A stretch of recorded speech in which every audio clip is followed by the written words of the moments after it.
seen some pretty strong winds through the plains. Wind speeds have been anywhere from 20 to up to 30 miles an hour. It looks like they'll continue for maybe the next several hours, then slowly start to die out. What we're also seeing from this high pressure that is just offshore, we're seeing very warm temperatures. The heat is on in through the northeast. 87 the high in New York City, 89 in through Washington, D.C., as well as into Philadelphia. A few cooler readings in through New England.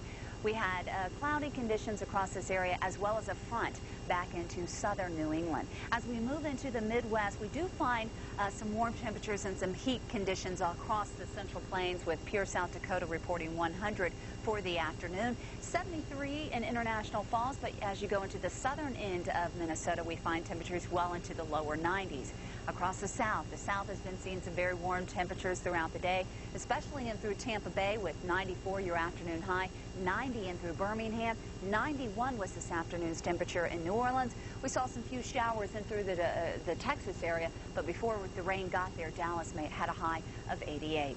Well, the coolest weather appears to be in the Pacific Northwest, with temperatures only in the 60s for the afternoon, 60 in Seattle as well as into Portland and in Spokane, 67 this afternoon in Salt Lake City, a few degrees warmer, but not as hot as it has been in the Southwest. Had a lot of into the Gulf of Mexico. We're continuing to monitor the situation over the Bay of Campeche. This is that little flare-up which was left over of Tropical Depression number 1. We're continuing to monitor it. There is that small chance that this could develop into something, but again, it is very small. We're just continuing to keep it monitored as we go into the Bay of Campeche and throughout the Gulf of Mexico.